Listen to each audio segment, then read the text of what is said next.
देखिए बेटा, चैप्टर का नाम था बहुपद, और बहुपद में हमने पढ़ा था कि बहुपद क्या होता है, और इसको समझने के लिए हमने कुछ बेसिक टर्म्स सीखे थे, जैसे चर, अचर, बीजीय व्यंजक, ये क्या होते हैं। और जब हमें इन चीज़ों की जानकारी हो जाती है तो बहुपद को समझना बहुत ही आसान होता है। तो हमने बताया था कि चर में कौन सी संख्याएं होती हैं, मोस्टली एक्स वाई जेड का यूज करते हैं। वैसे हम बैठ के सभी लेटर्स को चर मान सकते हैं, लेकिन ज़्यादातर हम एक्स और वाई जेड का यूज करते हैं। अचर में आपके थे कांस्टेंट टर्म, जैसे 1, 2, 5, 10, 20, जो कि फिक्स नंबर हैं। उसके बाद में था बीजीय व्यंजक।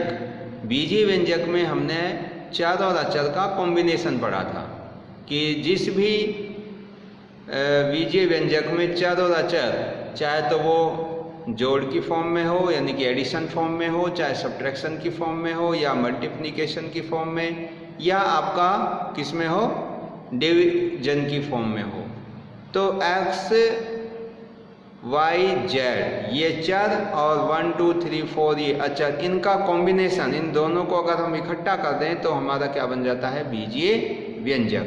जैसा कि यहाँ पे लिखा भी है, बीजीय व्यंजक में चर और अचर का सम्मिलित रूप बीजीय व्यंजक होते हैं। जैसे x² + 3, इसमें x आपका चर है और 3 अचर है, दोनों को बना दिया तो ये बीजीय व्यंजक है। x/4 ये डिवीजन की फॉर्म में है, ये भी डिवीजन की फॉर्म में, ये मल्टीप्लिकेशन और सब्ट्रैक्शन की फॉर्म में है। तो ये सभी हमारे क्या है, बीजीय व्यंजक है।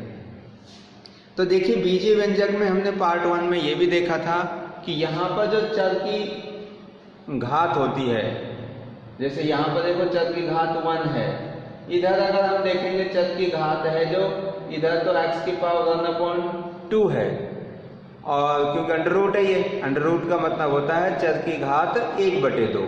और जब इसको हम अगर जनरल फॉर्म में करेंगे, ऊपर की साइड में लेके जाएंगे, तो ये x की पावर -1/2 आ जाएगी, तो ये माइनस में घात हो गई, यहाँ x की पावर प्लस में हो गई। तो यानी कि बीजीय व्यंजक में जो चर की घात होती है वो आपकी कुछ भी हो सकती है, यानी कि नेचुरल नंबर, प्राकृत संख्या भी हो सकती है, पूर्ण संख्या भी हो सकती है, परिमेय भी हो सकती है। लेकिन बहुपद में क्या होगा, बहुपद में हमेशा जो चर होगा उसकी घात एक पूर्ण संख्या होगी। ऐसा बीजीय व्यंजक, बहुपद में क्या होगा, ऐसा बीजीय व्यंजक जिसमें चर राशि की घात एक पूर्ण संख्या हो, उसे हम बहुपद कहते हैं। जैसे x² + 3, तो इसमें x की जो घात है वो कितनी है, 2 है, और 2 इज द होल नंबर, मतलब 2 है जो एक पूर्ण संख्या है। यहाँ पे देखो x की जो घात है 2 है, यह 1 है, तो ये भी क्या है, पूर्ण संख्या है, यहाँ भी चर की घात। इधर देखो, यहाँ भी चर की घात 3 है, इधर 6 है। तो जहाँ पर चर की घात एक पूर्ण संख्या होती है तो वो जो बीजीय व्यंजक हैं उनको हम बहुपद के नाम से जानते हैं। तो ये जो बहुपद है, इन बहुपद में आप कहीं भी देखेंगे जो उसमें चर राशि होगी वो एक पूर्ण संख्या ही होगी। अब बहुपद की घात क्या होती है, आगे बहुपद की घात, तो किसी भी बहुपद में चर की अधिकतम घात उस बहुपद की घात कहलाती है। तो कोई भी अगर आपका बीजीय व्यंजक दे रखा है और उसमें चर राशि की जो अधिकतम घात है वो उस बहुपद की क्या कहलाएगी, घात कहलाएगी। क्योंकि देखिए, कोई ऐसा बहुपद आपके सामने हो जैसे x³ - 8, ये एक बहुपद है, तो इसमें x की अधिकतम घात कितनी है, 3, तो ये बहुपद की घात कहलाती है कितनी, 3। अगर कहीं पे आ गया, सपोज करो ऐसे आ गया, px = x³ + x4 - 8। अब देखिए, इसमें चर राशि की अधिकतम घात कितनी है, इसमें चर राशि की जो अधिकतम घात है वो है 4। तो इसे हम क्या कहेंगे कि इस बहुपद की जो घात है वो कितनी है, 4 है। तो ये शायद आपको दिखाई नहीं दे रहा होगा, मैं इसको ऊपर लिख देता हूँ। ये देखिए, जैसे x की पावर 3 प्लस x की पावर 4 माइनस 8, यहाँ पर देखिए। अब इसके अंदर x की घात 3 भी है, x की घात 4 भी है, तो अधिकतम कितनी है? 4 है। तो जो x की अधिकतम घात होती है वो उस बहुपद की क्या कहलाएगी? घात, यानी कि डिग्री। तो कितने डिग्री का बहुपद है ये?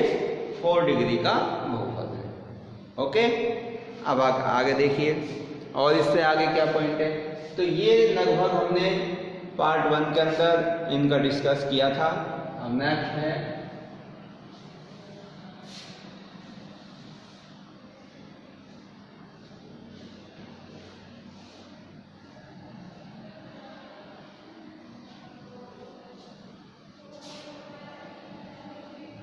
नेक्स्ट देखिए बहुपद के प्रकार।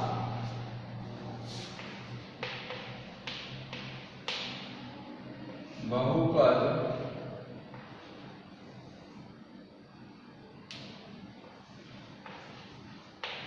के प्रकार, मतलब कि जो बहुपद है वो कौन कौन से प्रकार के होते हैं। सबसे पहले है इसके अंदर नंबर 1 रैखिक बहुपद। रैखिक बहुपद, तो रैखिक बहुपद कौन से होते हैं? ऐसे बहुपद जिसमें चर की जो अधिकतम घात है वो 1 हो, उसे हम क्या कहेंगे भाई? रैखिक बहुपद। यानी कि एक घात का जो बहुपद होता है उसे हम रैखिक बहुपद कहते हैं। एक घात के बहुपद को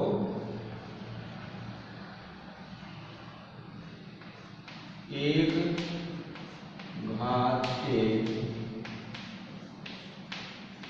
बहुपद को रैखिक बहुपद कहते हैं। रैखिक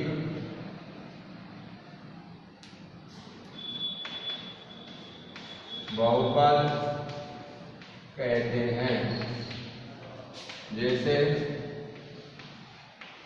3x + 5, इसमें देखिए जो आपका इस बहुपद की घात है वो कितनी है? 1 है, क्योंकि चर राशि की अधिकतम घात 1 है।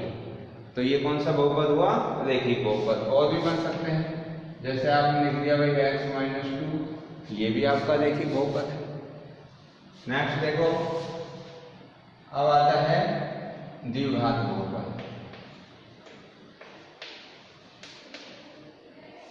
द्विघात बहुपद,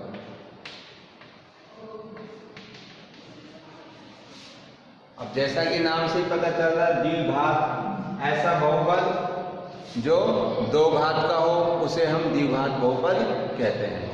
यानी कि 2 डिग्री के बहुपद को हम 2 घात का बहुपद या द्विघात बहुपद कहते हैं। तो क्या परिभाषा लिखेंगे? ऐसा बहुपद जिसकी घात 2 हो। ऐसा बहुपद जिसकी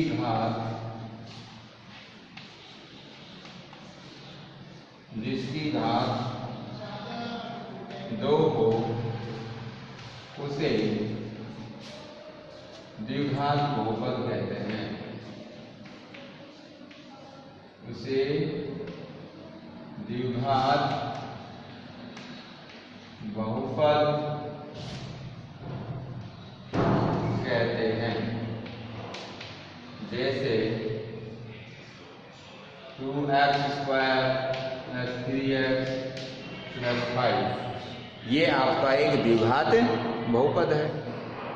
और भी हो सकते हैं इसके उदाहरण, जैसे आपने लिया x² - 2x + 5 या 3x² - x + 6, ये सभी आपके द्विघात बहुपद है, क्योंकि इसमें चर राशि की अधिकतम घात कितनी है?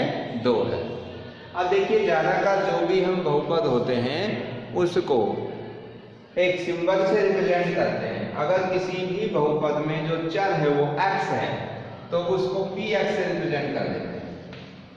इससे रिप्रेजेंट कर देंगे भाई px। तो क्या लिख सकते हैं हम? px = जैसे 3x² - 8x + 6, तो ये आपका एक द्विघात बहुपद है जिसमें चर राशि क्या है, x है। तो इसको हमने रिप्रेजेंट कर दिया px से। तो आप px का मतलब है आपका कोई एक बहुपद है जिसमें चर राशि क्या है, x है। ऐसे ही किसी बहुपद को हम qx से भी लिख सकते हैं, py से भी लिख सकते हैं, तो उसमें y आपका एक चर राशि हो जाएगी।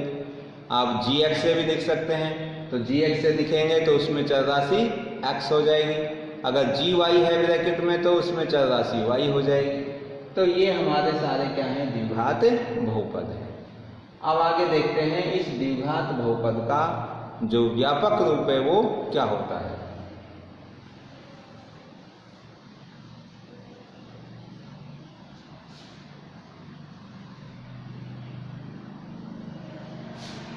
द्विघात बहुपद का व्यापक रूप,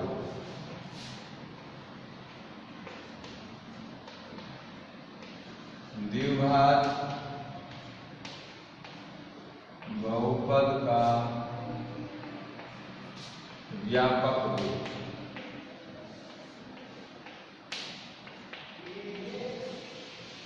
देखिए ये बहुत ही इंपॉर्टेंट पॉइंट है और ये पॉइंट आपका बहुत ज़्यादा काम आएगा। तो व्यापक रूप में कैसे लिखेंगे?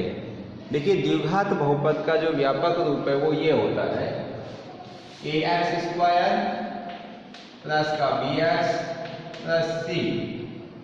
ये हमारा द्विघात बहुपद का व्यापक रूप है, जिसको कि मैं अगर px से रिप्रेजेंट कर दूं तो ये इसका एक सिंबॉलिक फॉर्म हो जाएगा कि x वेरिएबल के अंदर, x चर के अंदर ये कोई px है जो एक द्विघात बहुपद है।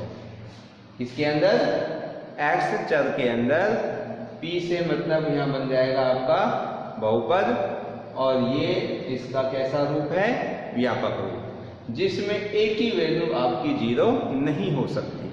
क्योंकि अगर आपने एक ही वैल्यू यहाँ पर 0 कर दी तो ये ax² से मल्टीप्लाई हो रहा है तो ये वाला टर्म 0 हो जाएगा, और जब ये टर्म 0 हो गया तो फिर ये द्विघात बहुपद नहीं होगा। इसलिए क्या कंडीशन है इसमें, a is does not equal to 0, कि a आपका 0 नहीं है। अब दूसरे फॉर्म में ये हम ये भी कह सकते हैं कि a है जो x² का गुणांक है, b x का गुणांक है और c इसमें अचर पद है, और ये a b c आपकी सभी वास्तविक संख्याएं हैं। तो क्या लिखेंगे भाई यहाँ पर, यहाँ a इक्वल टू x² का गुणांक,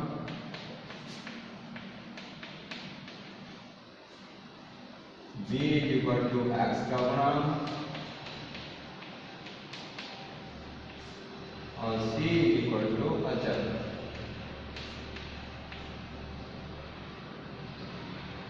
कैसे पद है ये, अचर पद है, और a b c है जो आपकी वास्तविक संख्याएं तथा a b c वास्तविक संख्याएं।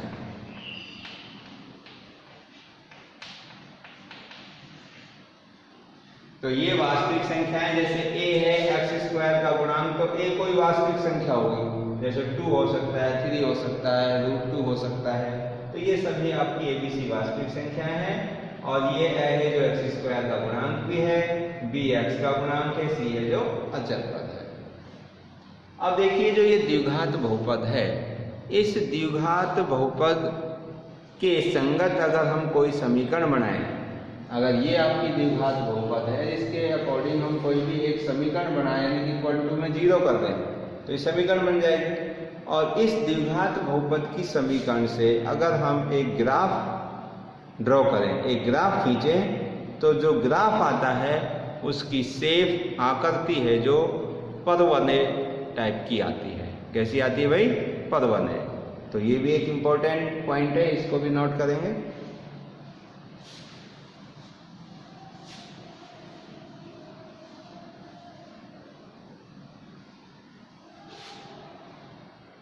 क्या लिखेंगे भाई, द्विघात बहुपद के संगत समीकरण का ग्राफ एक परवलय होता है, एक परवलय होता है।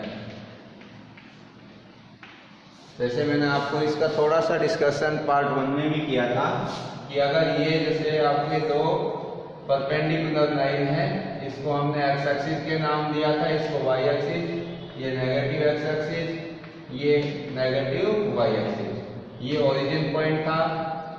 तो अगर हम इस जो आपका द्विघात बहुपद है, इसके संगत समीकरण का अगर हम ग्राफ खींचे तो वो या तो ऊपर की तरफ ओपन होगा इस तरह से। तो ये वाली जो आपको एक शेप दिखाई दे रही है, ये जो शेप है इसको हम परवलय के नाम से जानते हैं। अंग्रेजी में कहते हैं इसको पैराबोला। परवलय इंग्लिश में क्या कहेंगे? पैराबोला। और या फिर ये नीचे की साइड में भी आ सकता है, ऐसे भी आ सकता है, यूं ऐसे भी आ सकता है। तो ये वाली जो शेप दिख रही है, या तो ये ऐसे होगा या ऐसे होगा, तो इस शेप को हम परवलय की शेप कहते हैं। अब आगे चलते हैं।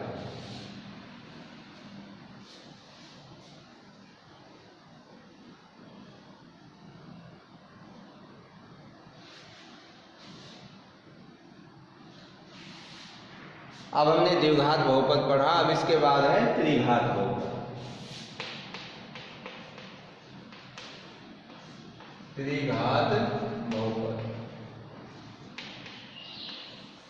तो त्रिघात बहुपद का मतलब ऐसा बहुपद जिसकी घात कितनी हो? 3 हो, मतलब चर राशि की अधिकतम घात 3 हो। तो 3 घात के बहुपद को, 3 घात के बहुपद को त्रिघात बहुपद कहते हैं।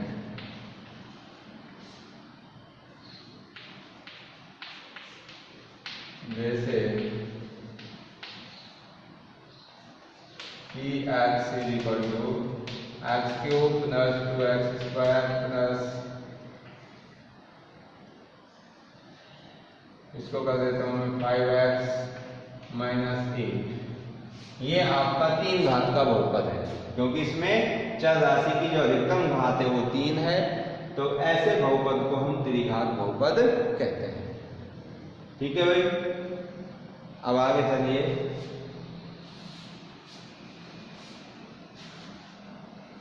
और जो ये आपका त्रिघात बहुपद है, अगर इसका हम ग्राफ खींचेंगे तो ये ग्राफ है जो एक्स अक्ष को 3 पॉइंटों पर इंटरसेक्ट करेगा। तो इस बहुपद के जो हम एक आगे टॉपिक पढ़ेंगे, जो शून्यंक होंगे वो कितने होंगे? 3 होंगे। मतलब कि ये एक्स अक्ष को कितने पॉइंटों पर काटेगा? इसका ग्राफ 3 पॉइंटों पर। द्विघात में कितने पॉइंटों पर काटता है? मैक्सिमम 2 पॉइंटों पर। और रैखिक बहुपद में कम से कम वो 1 पॉइंट पर काटेगा। तो ये जो hoते हैं ये शून्यंक होते हैं। इसको हम आगे नेक्स्ट टॉपिक में अभी पढ़ रहे हैं, बहुपद के शून्यंक। बहुपद के शून्यंक।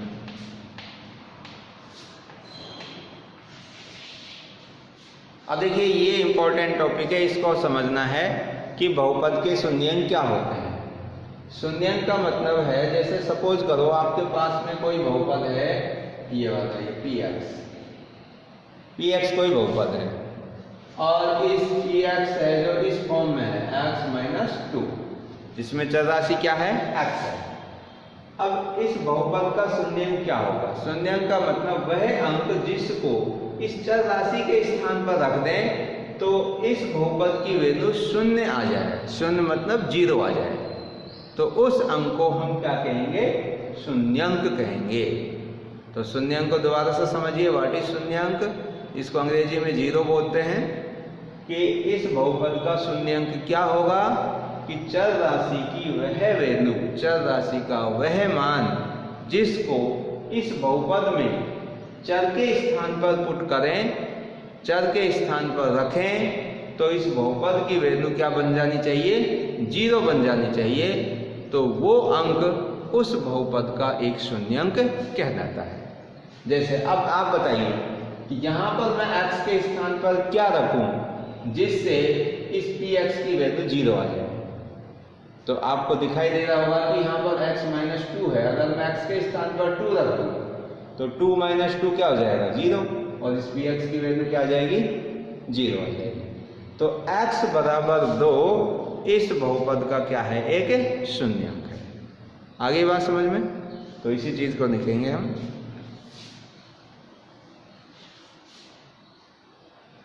तो बहुपद में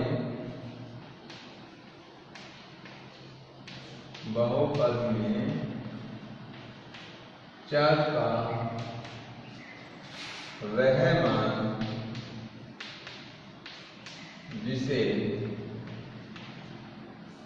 चर के स्थान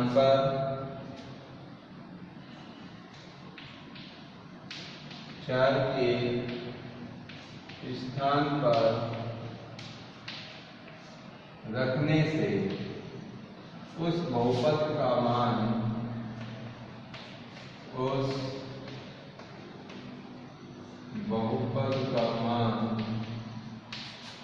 0 आ जाए, उस बहुपद का मान 0 आ जाए, तो वह उस बहुपद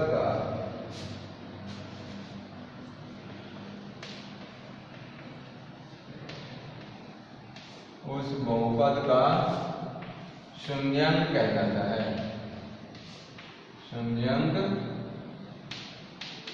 कहलाता है। जैसे px = x - 2 का शून्यंक कितना होगा भाई, 2 है। क्योंकि इसमें x के स्थान पर जैसे ही हम 2 रखेंगे तो 2 - 2 0 आ जाएगा। तो वो जो x की वैल्यू 2 आपने रखी वो इस बहुपद का क्या होगा, शून्यंक होगा। क्लियर है ये बात? तो इस तरीके से हम किसी भी बहुपद के शून्यंक पता कर सकते हैं। अब ये देखिए, इसमें जो द्विघात बहुपद है तो द्विघात बहुपद के 2 शून्यंक होंगे, क्योंकि नाम ही इसका द्विघात, 2 घात है। तो x की जो पावर होगी वो 2 होगी, तो इसका मतलब जो इसके शून्यंक होंगे वो कितने होंगे, 2 होंगे। और त्रिघात बहुपद में कितने शून्यंक होंगे, 3 होंगे। क्योंकि मैं आपको बता रहा था कि ये ग्राफ को, ये जो बहुपद के मतलब शून्यंक होते हैं वो कितने होते हैं, ये कैसे पता करते हैं कि जो भी बहुपद का आप ग्राफ ड्रॉ करते हो तो वो एक्स अक्ष को जितने भी पॉइंटों पर इंटरसेक्ट करता है, अगर 3 पॉइंटों पर इंटरसेक्ट कर रहा है तो त्रिघात बहुपद है, 2 पॉइंटों पर काट रहा है तो द्विघात है, और 1 पॉइंट पर काट रहा है तो वो कौन सा है, रेखिक बहुपद है। तो मेरा कहने का अर्थ ये है कि रेखिक बहुपद के शून्यंक 1 होंगे, द्विघात के 2 होंगे और त्रिघात के 3 होंगे। इससे आगे अगर और भी कोई बहुपद हैं 4 घात के, 5 घात के, तो उनके उतने ही शून्यंक होंगे। तो अब आपका जो मेन सिलेबस के अंदर है वो द्विघात बहुपद है। तो हम द्विघात बहुपद के बारे में स्टडी करेंगे।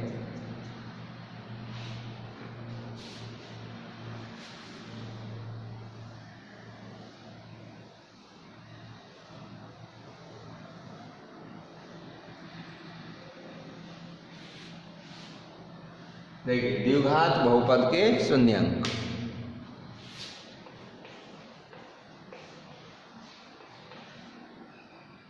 द्विघात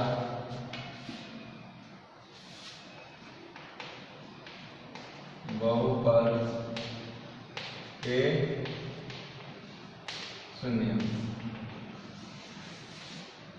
जैसे सपोज करिए कोई भी द्विघात बहुपद आपका इस फॉर्म में है, px, इसको माना P X is equal to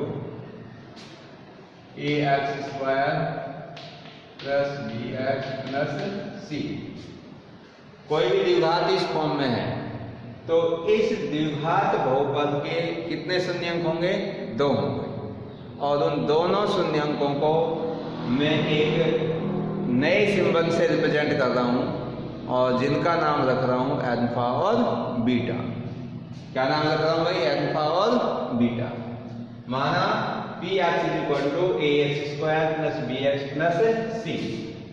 इसके 2 शून्यंक, इसके 2 शून्यंक अल्फा और बीटा हैं। देखिए ये 2 सिंबल हैं, एक अल्फा और दूसरा बीटा। ये यूनानी भाषा से लिए गए हैं, तो ये यूनानी भाषा के हैं अल्फा और बीटा। इसके 2 शून्यंक ये हैं।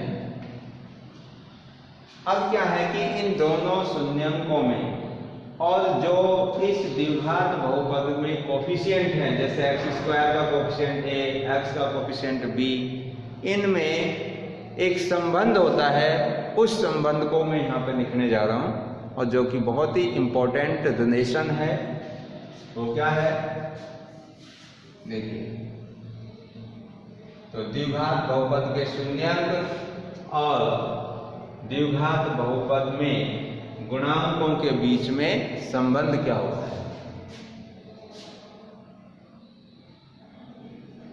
Alpha plus beta is equal to minus B upon ए।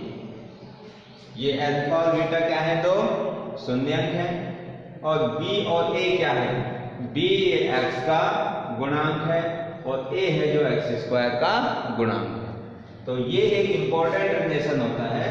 तो इसमें ऐसे लिख सकते हैं माइनस बी क्या चीज है? ये एक्स का गुणांक, एक्स का गुणांक, और ए क्या है? एक्स स्क्वायर का गुणांक, एक्स स्क्वायर का गुणांक। तो एक तो रिलेशन आपका ये होता है। तो इसमें हम ये भी लिख सकते हैं अल्फा प्लस बीटा का मतलब दोनों शून्यंकों का योग। इन दोनों शून्यंकों का क्या मैंने योग किया है। तो इसमें हम ऐसे लिख सकते हैं दोनों शून्यंकों का योग, दोनों शून्यंकों का योग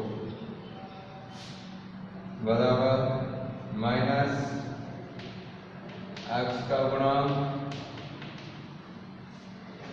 अपॉन एक्स स्क्वायर का गुणांक। तो ये एक सूत्र हो गया। अब दूसरा, यहाँ तो दोनों शून्यंकों का योग है। एक और इसमें रिलेशन होता है दोनों शून्यंकों का गुणनफल, यानी कि अल्फा इंटू बीटा तथा alpha into beta is equal to C upon A. ये गुणनफल हो गया इनका। तो सी क्या है? अचर पद है, अचर पद। और ये ए क्या है? एक्स स्क्वायर का गुणांक।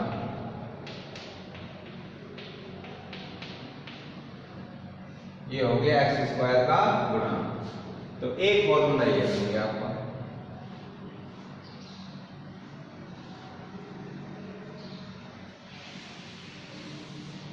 और दूसरा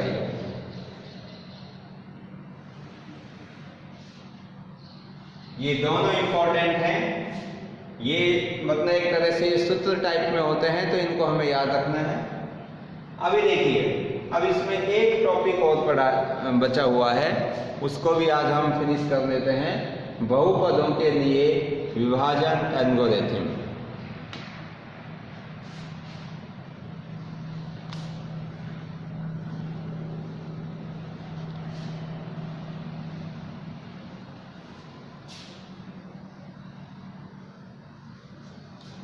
ये देखिए, जो हमने अभी अभी ये पढ़े हैं द्विघात बहुपद के शून्यंकों में जो संबंध पढ़ा है, इससे रिलेटेड जब हम क्वेश्चन करेंगे तो ये और अच्छे से क्लियर हो जाएगा।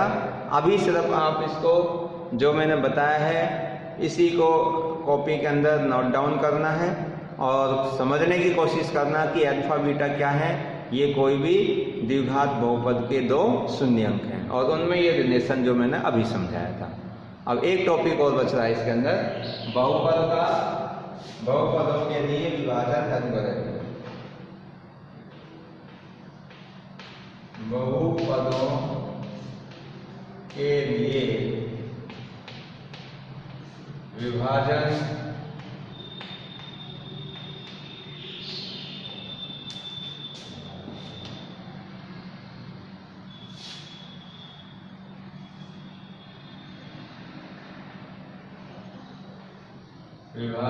एल्गोरिथम।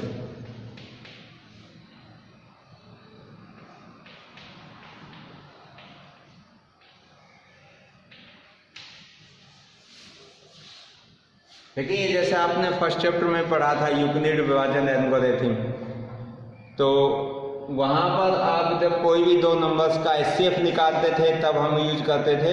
यहाँ ये बहुपदों के लिए विभाजन एल्गोरिथम वो बहुपद के लिए काम आएंगे। वहां पर तो क्या किया था हमने, जब एक नंबर को दूसरे नंबर से डिवाइड किया था तो उससे हमने एचसीएफ फाइंड किए थे, लेकिन यहाँ पर एक बहुपद को दूसरे बहुपद से हम डिवाइड करेंगे तो फिर इससे हम रिमाइंडर और क्वोशेंट मतलब शेषफल और भागफल प्राप्त करेंगे। तो इस पूरे प्रक्रिया को हम बहुपदों के लिए विभाजन एल्गोरिथम कहते हैं। जैसे एक बहुपद में अगर हम दूसरे बहुपद से हम डिवाइड करें, एक बहुपद को दूसरे बहुपद से अगर हम डिवाइड करते हैं तो क्या शेषफल आएगा और क्या भागफल आएगा। तो इसका जो एक प्रक्रिया है उस प्रक्रिया को हम विभाजन एल्गोरिथम के नाम से जानते हैं। तो देखिए कैसे क्या है इसके अंदर, यदि px और gx, यहां से शुरू कर देता हूं, यदि px और gx कोई दो बहुपद है, कोई दो बहुपद है, क्या है भाई, px और gx कोई दो बहुपद हैं जहां gx की वैल्यू 0 नहीं है, gx does not equal to 0। जहां gx does not equal to 0 हो तो हम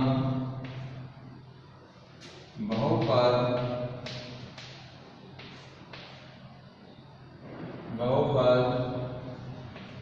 qx और rx ऐसे प्राप्त कर सकते हैं। तो हम बहुपद qx और rx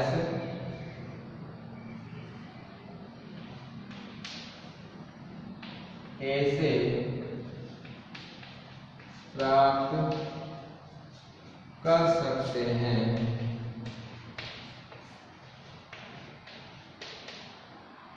ताकि px is equal to gx into qx plus rx। px is equal to gx into qx plus rx, जहां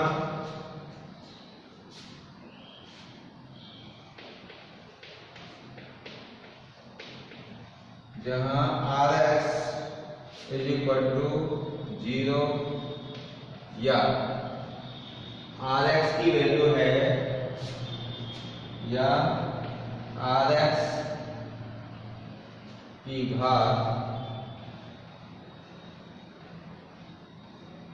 छोटी होगी gx की घात से।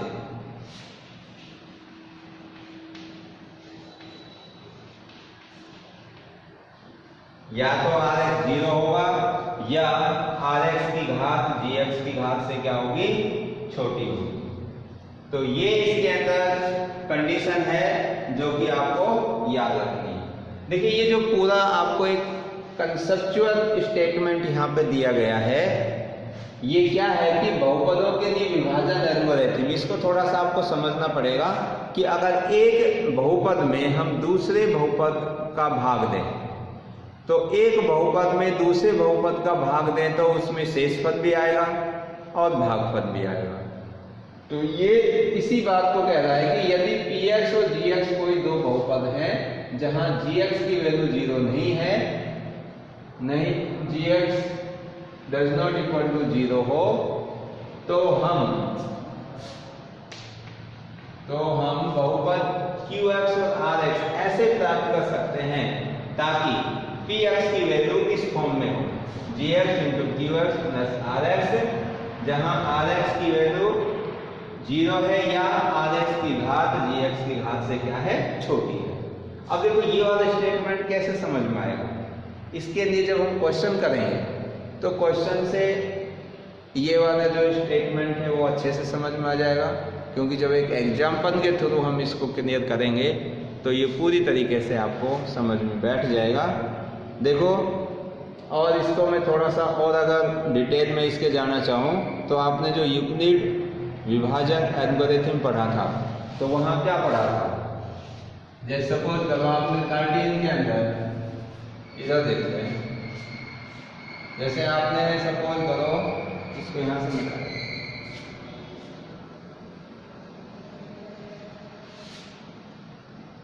जैसे सपोज करो कोई 13 है और इसमें आपने 5 से डिवाइड किया तो 5 2 10, कितना बच गया 3। अब 3 आपका शेषफल हो गया और 2 क्या है इसका भागफल हो गया। कितने से डिवाइड किया इसको, 5 से, तो 5 से डिवाइड किया तो ये हमने इसको नाम दिया था भाजक, और जिसको डिवाइड कर रहे हैं उसका नाम दिया था भाज्य, और नीचे जो बचता है वो शेषफल और भाग देने पर जो हमें प्राप्त होता है वो भागफल होता है। तो इसमें हमने ये कंडीशन बनाई थी कि भाज्य बराबर भाजक गुणा भागफल और प्लस शेषफल।